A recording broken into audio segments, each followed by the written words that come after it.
Welcome to the Reasons to Reason podcast. I'm your host and captain, Sal Galati. This is the show that's going to talk about all the things we're not supposed to: God, religion, and politics. So strap in, prepare to get offended, and maybe, just maybe, our nation can learn how to reason again.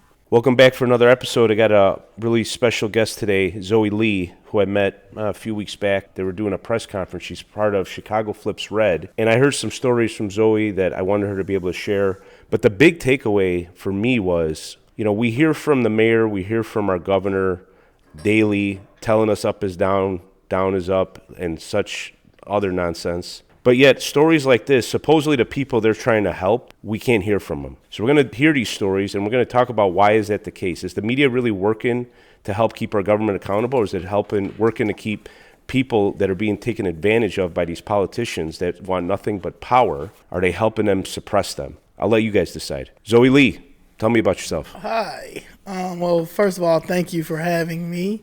All right, my mother's originally from Chicago, Illinois. My father was originally from Virginia. And my mother left Chicago in 1978. And then she came back recently in 2012 after my father passed away. And we had a building in our family, the Sandpiper Lounge. It's been in the building in the family since 1965. My godfather owned it. The city of Chicago unlawfully demolished it 2017. And we have been fighting the city for the last 10 years just for compensation. They violated the 5th Amendment and the 14th Amendment. The demolition permit says that they owned it, and they never owned the property. So this is the story I heard. Also, then I kind of looked you up, and I saw you've been kind of advocating for your neighborhoods. We got a mayor that's involved with the public schools. Ton of money coming into the schools. The money's not the problem. It's being stolen. It's going to fund who knows what. But the kids certainly aren't getting educated, all right? That's strike one. We got the migrants that came in over the last 4 or 5 years that we were talking before the show, in the neighborhoods that vote for this stuff, it doesn't affect them. It affects you guys. Your resources are being stretched. The crime goes up where you live. You have now the same politicians. Again, we got the mayor and the governor lying to us and showing ICE being as the villain, when the truth of the matter is the federal government came in and said, hey, we'll come in, you know where they're at. We know that there's some in your prisons that don't belong in this country, and they denied them that. Why did they deny them that? Because they wanted the story on the TV, that it was some grandmother just got picked up and not doing anything wrong, which the federal government said, look, if you're going to force us to go into neighborhoods and we come across people that don't belong here, we're going to kick them out. And if they were concerned for these people, would they allow that? And the answer is no. Tell me what you think I said about the education. Tell me what you think I said about the migrants. We have an education crisis. An education crisis, honestly, I'm going to put that on Bush Jr. for the No Child Left Behind. And then I bring it back to Obama, who went in there and absolutely made it worse with putting Arne Duncan as the Secretary of Department of Education at that time. And his influence in Chicago alone, Obama and Arne Duncan, they controlled the education system with Daley, and they made it into a business instead of teaching our children basic civics, basic arithmetic, English, reading. They don't comprehend. I mean, it's not even school anymore. Our children are the future. If we don't educate our children and get them prepared for this life, this is how life is going to look like. And as you see, if we don't make a change into going Republican, because that's the only chance, we don't have any other option. So when people say independently align yourself with the Republican Party, because we are at a state of emergency. This show is officially sponsored by American Rose Coffee. They're not just a coffee company. They're about fueling bold ideas and real conversations. Every roast is crafted for people who think deeply, challenge the norm, and live with purpose. If you want coffee that matches that mindset, head to AmericanRoseCoffee.com.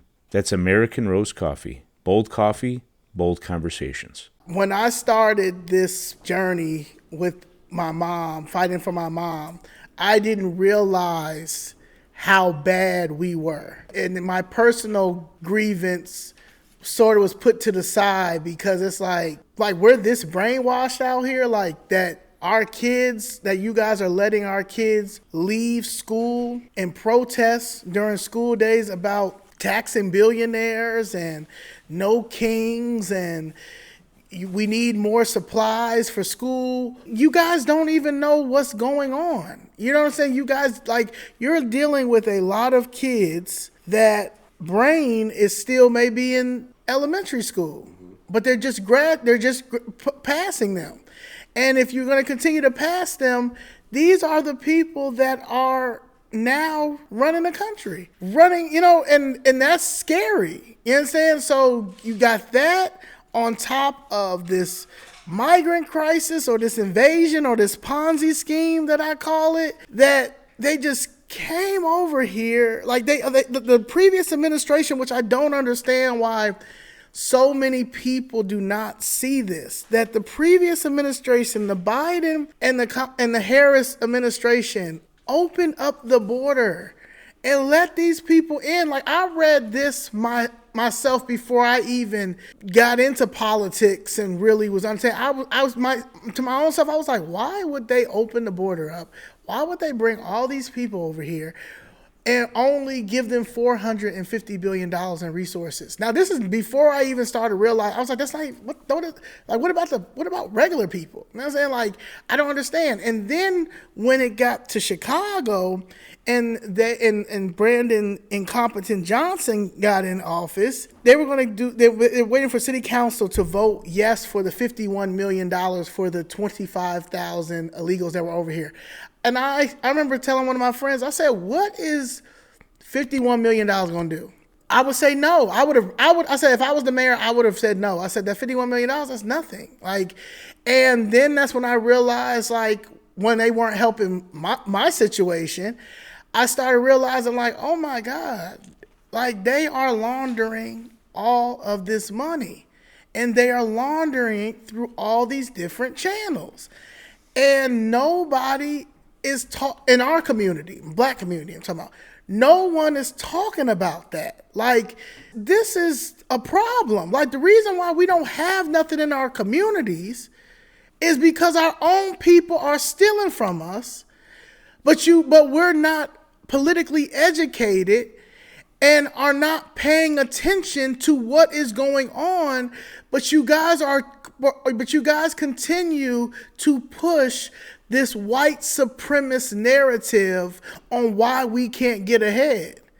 And it's like, no, white supremacy has nothing to do with why we're in the state that we are in 2025.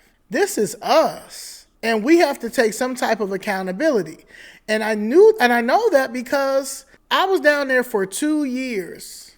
It was me, Jessica Jackson, George Blakemore, Danielle, and a few other people. Me and Miss Jessica have been fighting for our properties, the issues with our properties, for 3 years. They watched us go down there every day to the point that I birthed Chicago Flips Red, because I told them that if you guys do not settle my case, I will flip Chicago red, because this is the worst customer service I've ever had in my life.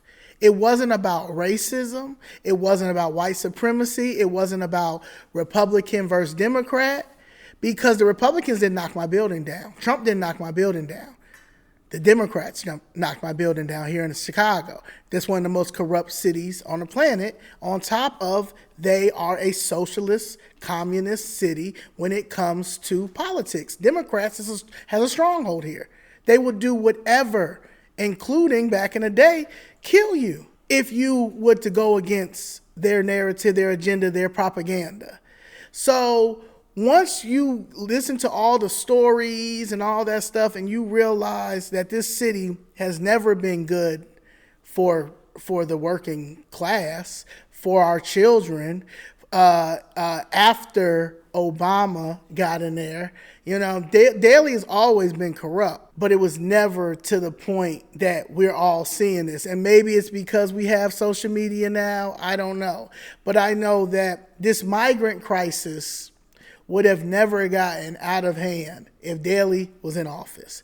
I know that Chicago Flips Red would have never birthed if Daley was in office, because he would have made sure me and Miss Jessica would have got compensated. So we're dealing with a bunch of incompetence in this city. Tony Preckwinkle, Cook County Board President. You're dealing with Brandon Johnson, who is a Marxist, and you're dealing with Governor Pritzker. He does not care about anybody but himself. He's always been a loser. Brandon Johnson has always been a loser. Tony Preckwinkle has always been corrupt, from an alderman to the Cook County Board President. They don't care about nobody but themselves. They don't care about public servant, being a public servant. They don't care about that oath that they took. It's all about their agendas. Brandon Johnson agenda with CTU, Pritzker's agenda with trying to take over everything in Illinois, from the family courts to the thing on the ankle monitor. I mean, he's exactly what he says Donald Trump is. So these are the people that are running this city, on top of incompetent city council members. So it's an agenda, and the agenda is attack on us, our kids, Black Chicago, any white person who opposes any, and that's just the country. Any white person that opposes anything that does not align with what the Democrats want you to do, you're a racist. You're a white supremacist. If you're a man, if you're against something, you're misogynistic. We have to revamp all of this. And the only way that we're able to revamp all this, to make sure that the immigrants that do come over here to really seek asylum, that we give them the care that they need. But right now, we have to revamp everything. Our immigration system is broken.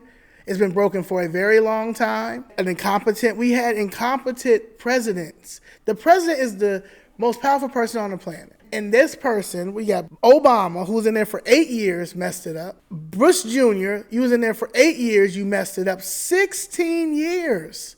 Then you skip 4 years, and then you have to bring the extra 4 years for Biden. 20 years. So 20 years in order for this country to get back to a point that it's still a little bit of corrupt, but not to this point, and our kids understand what's going on. We have to go Republican. You have to be conservative. You have to go Republican for 16 years, and actually infinity. You should never go back. Talk to education. It's highly important. You're pointing it out. The kids don't know the laws. They don't know how to read. How are they ever going to defend themselves against a government that takes their property? Maybe that's what they want. You shared with me earlier that you had an interest in homeschooling, which speaks to my heart, because I homeschool my kids too. I looked it up. CPS spends $35-40K a year. What do you think you could do with that kind of money? What do you envision? What plans do you have with Chicago Flip Shred to do? Well, Chicago Flips Red, I would like to do a homeschooling network, because I feel like that's the only way you'll be able to defeat CTU. You have to start walking away from CPS schools. Once the teachers finally have a heart, some of the ones that are still in CPS that needs to really speak out, maybe they'll start doing it once they realize that all these kids are going to Chicago Flips Red homeschooling network. That's a great vision. I mean, it's a monopoly. They got complete control. You got no choice. I've heard it from a Chicago public school administrator. Their answer is, when you complain about what's going on, what choice do they have? Wow, those are the people educating our kids. Yeah. Are you looking for an affordable Christian education for your children that supports your values? For 20 years, Classical Consortium Academy has been doing just that.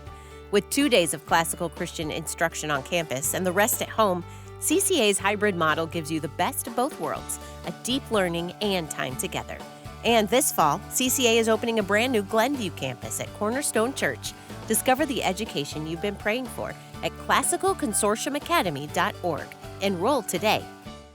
And look, you thought they were coming after you because of this building thing, or because you're speaking up City Hall. You go after this honeypot, which is the schools, you're going to have some bullseyes on you, because now you're screwing with real money, as they would say, okay? 30-40K a student. They don't want to lose that. This homeschool idea's got some, we do it up here in the suburbs.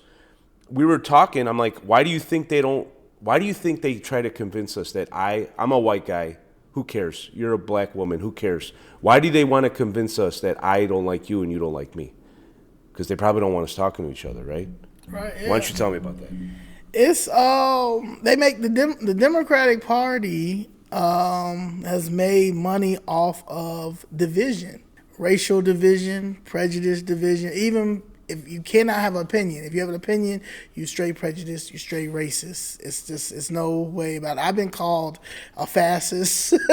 I've been called all types of things. I'm like, wait, me and Danielle's on a bingo card with a whole bunch of white men, and then there's me and Danielle, and we're called fascists.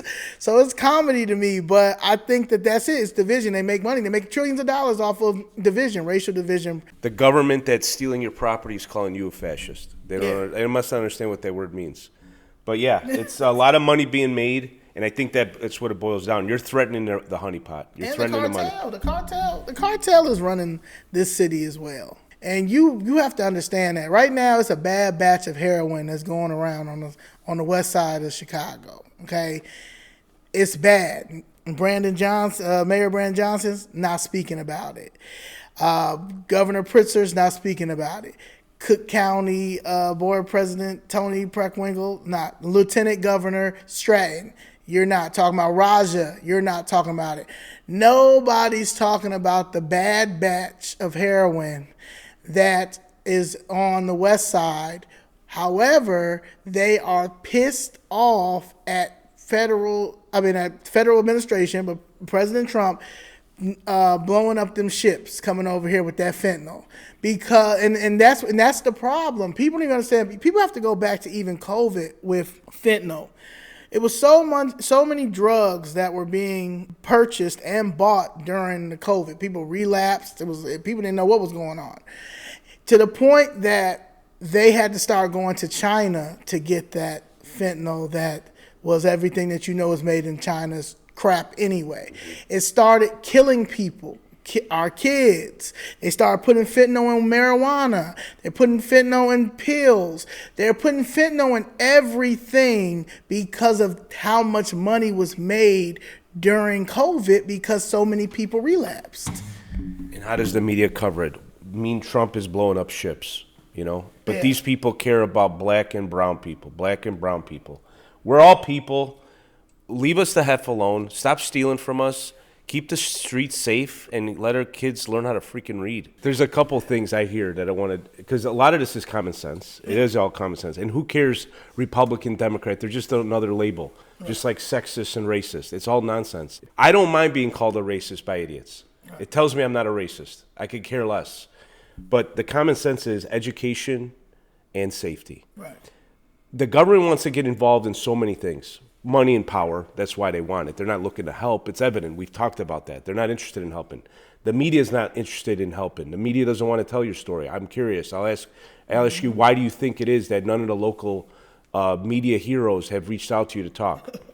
But if all they had to do was their damn job, which is provide for safe communities, and with all the money you suck out of the system, educate the kids so they could read, write, and reason, these problems would. You're a streetwise woman. You know how things work. I could tell. This stuff would straighten out pretty quick, and I would imagine most of the people in these neighborhoods want that to happen.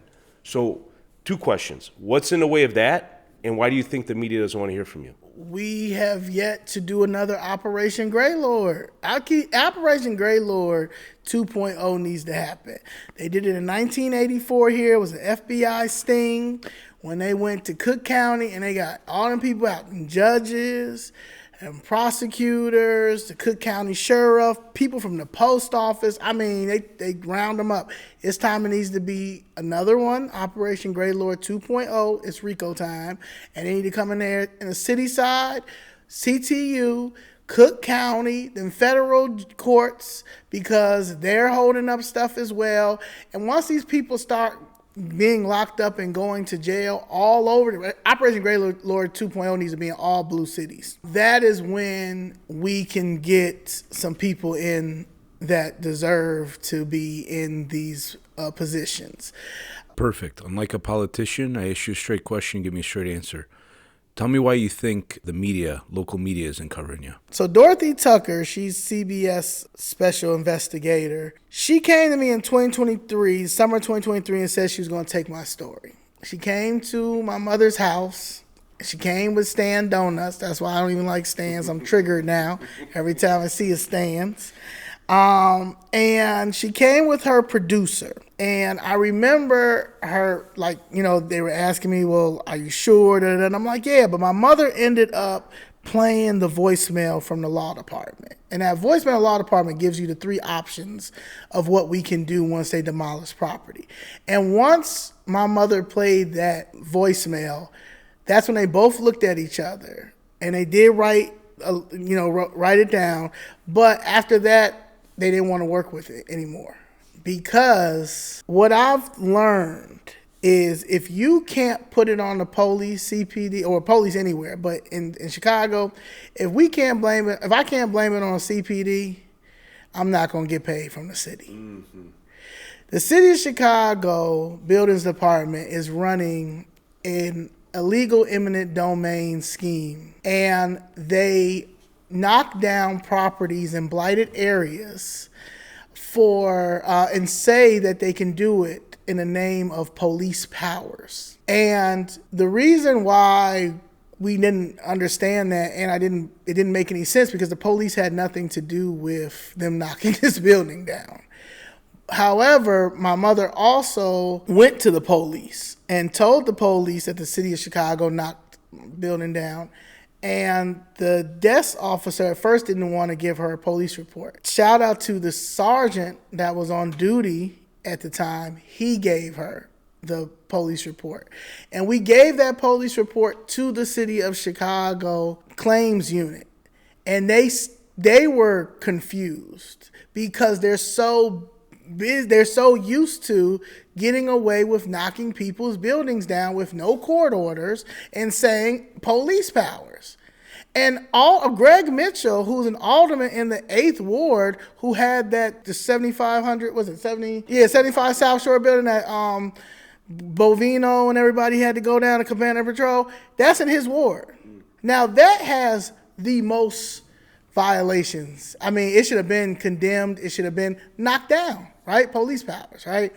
He is the person who told me that the City of Chicago Bills Department can do that because of police powers. This is gangster stuff. So I did an episode earlier, it's called Mafia and Politics, and I compare the mafia to the politicians. Quite frankly, I'd rather deal with the mafia. What's going on here is they're just exerting their power. They know you have no voice. They know the media won't cover it. The freaking media finds out what's going on. They're terrified. They can't report that story. Something bad's going to happen to them. So you were saying these are Marxists. Yes.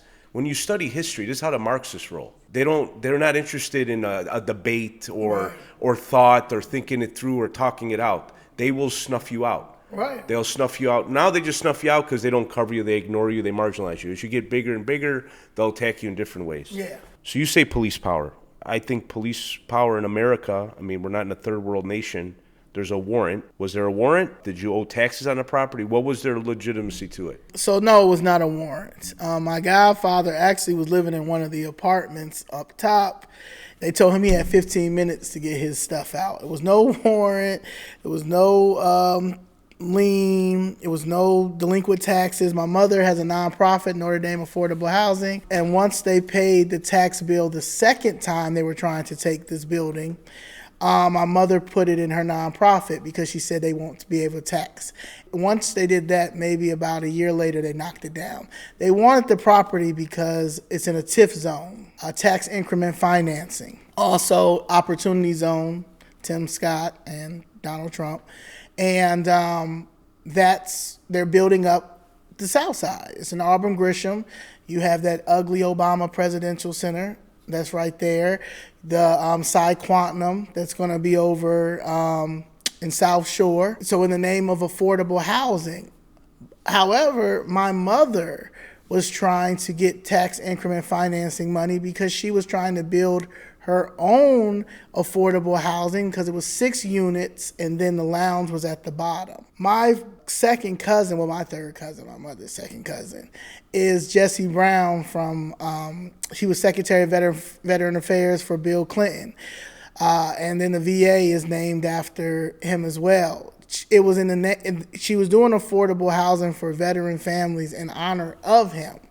Even Tammy Duckworth was interested because, she's a veteran at the time. But the city of Chicago had plans for that land. And that land was to give it to someone else. And they've been doing that for a long time. That's just what the city does. It's another version of redlining. And it's done by our people, the aldermen. We had 3 aldermen over there. Tracy Peterson, Latasha Thomas, who is now a commissioner in Department of Planning. She should be nowhere near a commissioner in Department of Planning. We have David Moore, who is the alderman over there, who told my godfather they knocked down the wrong building. But one of the things that he was supposed to do in the three options that the City of Chicago Law Department gave us was, the first one was that he was supposed to offer, the alderman was supposed to offer us some type of compensation because they get $1.5 million each year in their ward. If, say he offered us $100,000, $200,000, at that time he was supposed to go to the Committee on Finance, which was Ed Burke. Ed Burke is now convicted, but he was the chairman at the time. And he didn't even give us that option. The other option was the city of Chicago self-insured, file a claim. We did that. And the third option was file a lawsuit. We did every option. My case alone is a RICO. Everybody that's from the lawyer to the claim adjuster to the buildings department to Rahm Emanuel, because it's happened when Rahm Emanuel was in office. Rahm Emanuel at that time, you're dealing with the ComEd scandal, because also underneath that land is the cables. So that's another reason why they probably wanted to take that land. So you're dealing with the ComEd scandal. You're dealing with Rahm Emanuel trying to implement this New Americans plan. And you have these older elders on the South Side losing their properties and not getting no help. And no one's hearing about it. No, honestly, when I hear this, it's like I feel like it's third world kind of corruption, stuff you don't think could exist in Chicago, the depravity of it. Yeah, sure, it's corrupt. When Daley was around, it was corrupt. But you know what? He tried to keep the city safe. He tried to keep it clean, basic things, They don't even care about that anymore. No. They got such control over it. When Trump lost the election and there was a lot of talk about voter fraud, of course there's voter fraud, right? What I tried to tell people that didn't want Trump to win and were fine if there was fraud is, when the fraud gets to the point where it doesn't matter what anybody thinks, now it's completely out of control. I think that's where it's at. They don't fear losing elections. They don't feel like they're got to be held accountable to you. Who the heck are you? They don't answer to voters anymore. I want to mention the police again, because the police I know would want nothing more than to go in. And we all know it's not a ton of people. It's a few bad dudes. You clear them out, and everything gets back to normal again. And they refuse to allow that to happen. We're getting to the end of this conversation. Hopefully we have more. You got Chicago Flips Red. You come across as someone with integrity, that you don't care how long this takes or where it takes you or what happens to you. You know what's right, and you want to see it happen. How do you see this unfolding? Well, I think God does everything for a reason. And I think that Chicago Flips Red had to happen. It had to happen because we were in bad shape. And I think it took a group of, honestly, entrepreneurs. I'm an entrepreneur. Danielle's an entrepreneur. We have some people that's in our group that are entrepreneurs. And then some people that actually do work for the state and Cook County that see the corruption as well. And I feel like God put all the pieces together between Chicago Flips Red and the federal administration. This is the only way that we'll be able to save this country. I feel like Chicago Flips Red is the blueprint for every blue city that understands that we have a corruption issue, and we have a fraud issue. Doge is something that Shout out to Elon Musk. That was something that was genius of him, because that department needs to be really replace inspector generals, because the inspector general is not doing anything. Deborah Witzberg, she did the investigations. She found out some people that should be fired. Jason Lee, for instance, Brandon Johnson's senior advisor. She recommended he get fired. Brandon Johnson said no. This is the same Brandon Johnson who has me down there for 2 years and ignoring me because you have more of an ego of, I'm not doing nothing until she stopped coming down here. You know what I'm saying? He said this to people. You understand? Like, I'm not gonna settle anything until. What are you talking about, Mayor? Public servant? I took an oath to the people. I took an oath to the city of Chicago. This didn't happen on your watch. Settle the case. Like you settle all these police brutality cases. Some of the cases that you can fight. We're spending billions of dollars on police brutality cases, and you're spending, in the city of Chicago, spending millions of dollars of not settling my case, and millions of dollars in threatening media. If they take this story, you won't be able to take any more stories in the city hall. That's the only thing that makes sense. The media is threatened not to cover it, and the reason why the police ones get covered is because it's good for politics. Your story is not good for their narrative. It's not good for their politics. That's why no one's going to touch you or want to hear from you. How do people get in touch with Chicago Flips Red? We have flipsred.com. Also, we have X page, Flip Chicago Red. Facebook page, Chicago Flips Red. Instagram, Chicago Flips Red. And TikTok, Chicago Flips Red. And you can email info@flipchicago.red. Zoe Leigh, thanks for joining me. I appreciate your authenticity and your genuineness. This is a woman speaking from the heart with integrity. It's a tragedy that these people we don't hear from. We got to hear from the people lying to us with makeup on and fancy lights. It's really depressing. But you mentioned God earlier, and hold fast to him, because he is true, he is just, he is right, and he will bless this effort if it is his will. So don't do things in your own strength. That's my advice to you. Seek the Lord's advice. Join us next week to meet your friend and ally in your movement, Danny Carter, and get to hear what she has to say about it. Thanks for joining us. Talk to you soon. Peace. Sing it! Thanks for joining us for another episode. I hope I got you thinking and out of your comfort zone. Believe me, the biggest fear your government has is a population that is thinking and talking to one another. So get out there, take a risk, start a conversation, make a friend, and reason with each other. Share the show with someone who you think needs to hear it. I wish you peace and love.